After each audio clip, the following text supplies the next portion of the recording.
For the first time, I did not know which is me and which is not me. The equation of time and space was suddenly not applicable for me. It was one majestic chaos, but utterly beautiful.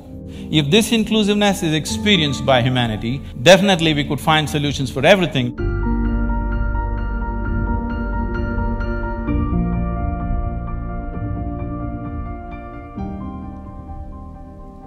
I'm generally referred to as a mystic.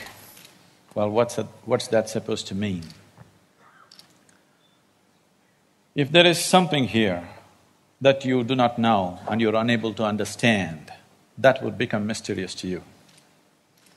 If there is someone here who seems to know and understand a lot of things that a lot of people do not seem to know and understand, that person would become a mystic.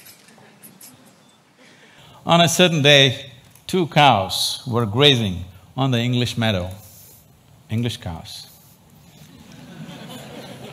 One cow asked the other, "What is your opinion about the mad cow disease?" The other cow said, "I don't care a hoot, I'm anyway a helicopter." Being a mystic, being a realized being is just like this. A cow realizing that it's a cow and it becomes a celebrated cow. Holy cow, isn't it?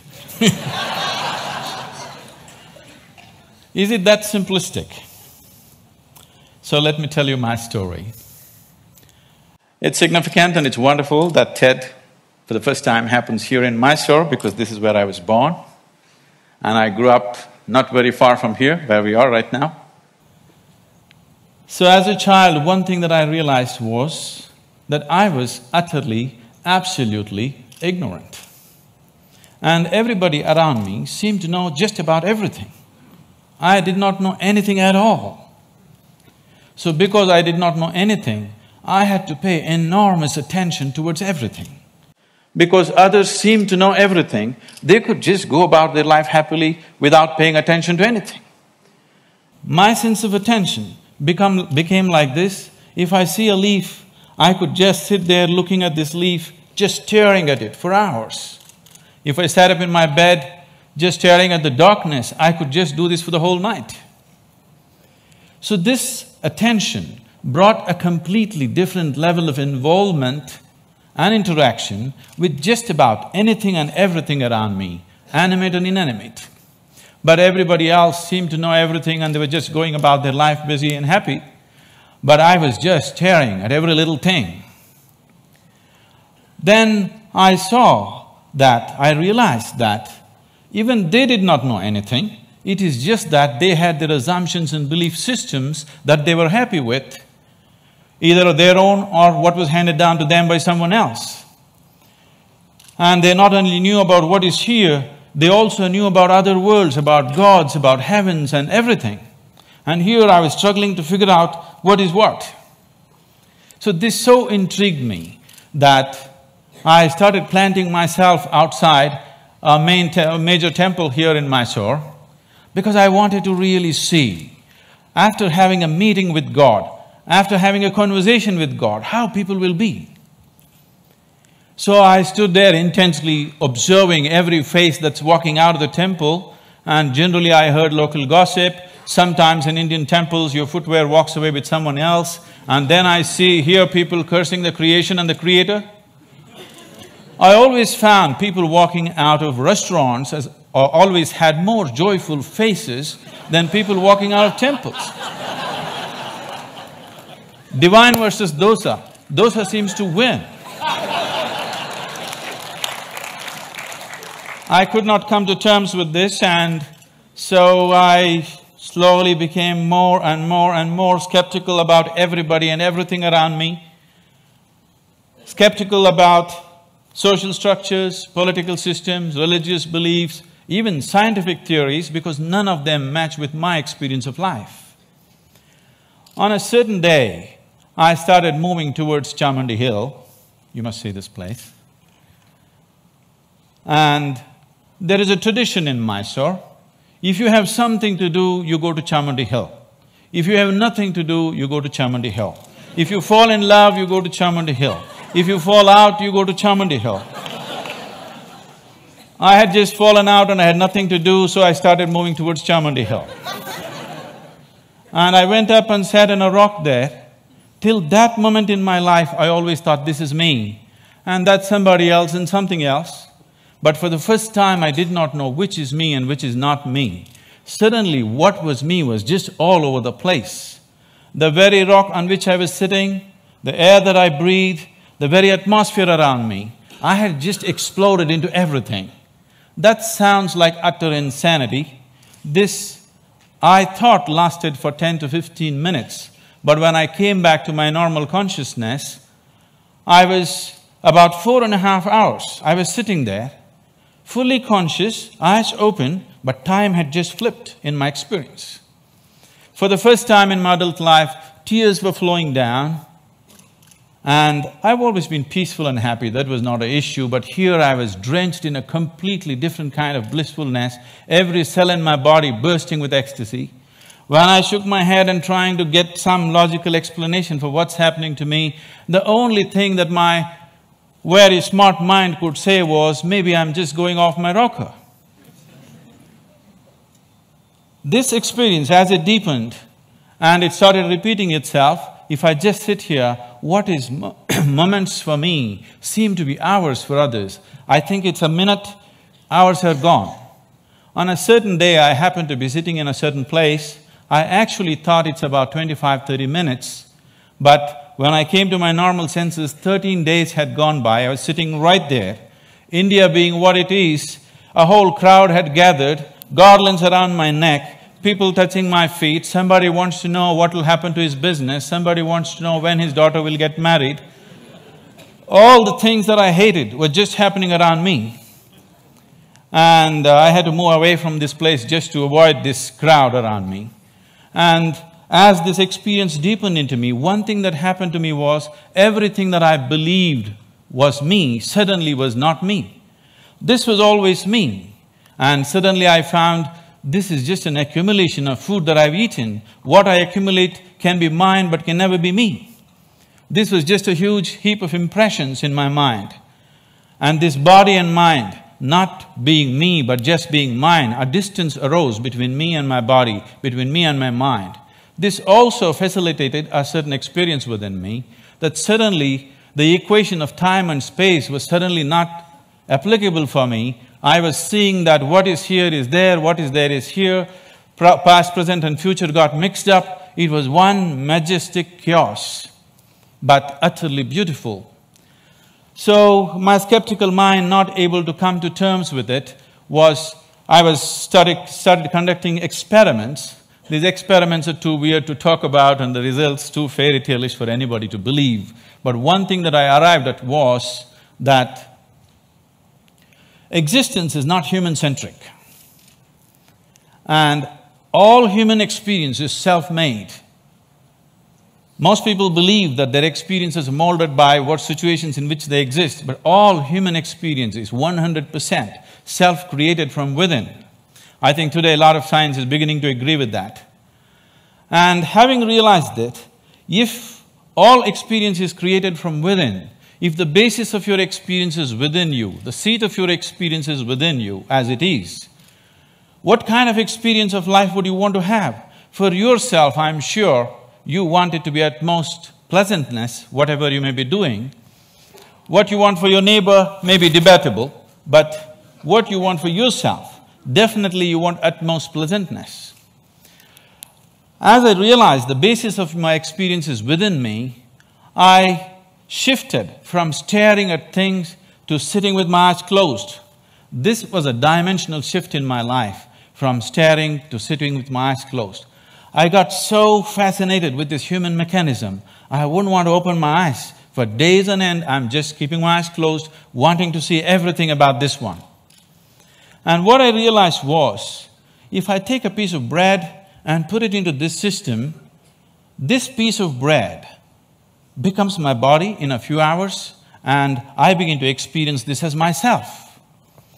This amazing process, as I became more and more aware of it, I saw the very source of creation.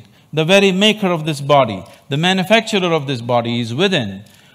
Once I saw this, and I could see that I could rewire my brains completely in 24 hours, changing myself beyond social upbringing, family situations, even genetic qualities in me. I could see I could just completely change everything about myself. In 24 hours, I'm a different person. Another 24 hours, I'm a different person. I was like a conscious schizophrenic trying out different things. On a certain day, I just, in a field hockey game, I fractured my left ankle, and I went and sat down in a place. I was in excruciating pain, and by then I had also become a chronic asthmatic, and I had a very severe bout of asthma. And this pain and this inability to breathe together, they were quite something. At that moment it occurred to me, if the maker of this body is inside, why is it that I cannot mend this from inside? I sat down with a certain resolve. If this is true, I must be able to allow it to mend itself, otherwise I must be completely on a wrong track. I sat down with my eyes closed for about little more than an hour. When I came out, my asthma left me, never to come back again. And above all, my fractured leg was perfectly okay in little more than an hour's time. Armed with this experience, I started creating methods and systems through which every human being could access that intelligence and that capability within the system which can make a piece of bread into a human being. This intelligence and this competence within the human system, which is not just about thought process, exists in every human being, but unfortunately remains untapped. And I went about creating systems that people could make use of today, these technologies for inner well-being, these methods to engineer your interiority the way you want it.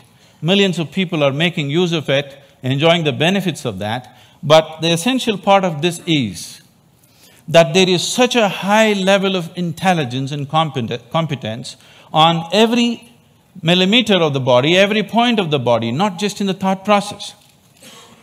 This is completely untapped by human societies. There are ways to do this, and as I went into this process, what I saw was, what is it that determines what is me and what is not me? I am capable of taking a piece of bread and making it into myself. If I look at this body, it is just a piece of this planet that I have borrowed, but why is this separate and this is separate? Then I found that it is just the boundaries of sensation which determines what is me and what is not me. Here there is sensation, so this is me. There seems I don't feel the sensation, so that's not me. As I looked at this boundaries of sensation very, very closely from within myself, this was a space of my life where most of the time I remained with my eyes closed. I realized that the boundaries of sensation can either be stretched, expanded, or even made smaller than what it is right now. You can sit here and not feel anything that's happening here right now. This happens in sleep to some extent. Or you can sit here and extend your boundaries of your sensation for this whole hall. And anything that is within the boundaries of your sensation, you will always experience as myself. There is a glass of water here, and this is not me, that's very clear. But if you drink it, you just included it into the boundaries of your sensation, and that becomes you. So if you throw the boundary of your sensation out in an expanded form, you can sit here and experience everybody in this hall as yourself. You can stretch it further, experience the very cosmic scape like you experience your own body. This sense of inclusiveness, if it comes into you, when this came into me, I suddenly realized that to be loving is not somebody's teaching. To be compassionate is not an idea. To be in empathy is not some esoteric principle. This is the way a human being is made, if only he does not constipate his consciousness with limited identifications with things that he is not. If you do not identify with anything that you have accumulated over a period of time, including your body and mind, every human being is capable of this. When it comes to external situations, each one of us are differently capable. But when it comes to inner situations, every one of us is equally capable. No human being is better endowed than the other when it comes to the inner realm. It's only in the external situations that we are all differently capable. If this inclusiveness enters human life, if you can sit here and experience people around you as yourself, I don't think I have to teach you to be good. I don't think I have to teach you to love. I don't think I have to teach you to care. Because caring for this one is very, very natural. This is ingrained within the very nature of the existence. This inclusiveness definitely has to touch humanity, so this became my life, my work and my endeavor to develop methods so that people can experience this inclusiveness. If this inclusiveness is experienced by humanity, particularly by the leadership, people who wield power and different aspects of responsibility in the world, definitely we could find solutions for everything, because today, we as a generation of people, this is very significant. For the first time, we are capable of addressing every human problem on this planet of nourishment, health, education, ecology, you name it, we can address it all. We have the necessary resource, capability and technology for the very first time. But are we going to do it simply depends upon how inclusive is our experience of life. If you stand here and you experience this planet as yourself, I don't think I have to tell you, take care of it. Every human being would do his best. When we do not have this inclusiveness, what we could do, we will not do. In our lives, if we do not do what we cannot do, that is not a problem. But if we do not do what we can do, we are a disaster. My hope and my work is just to see that we as a generation of people do not become that kind of a disaster, that what we can do, we will definitely do. And right now, what we can do compared to what we could do 100 years ago is so incredibly different. So incredibly different. But what's missing is an all-inclusive consciousness, an all-inclusive experience of life. If only we bring this about in the leadership, in the people, only then we will seek solutions that are relevant for all. Otherwise, we'll go about dabbling, creating… In the name of creating solutions, we go about creating more and more problems.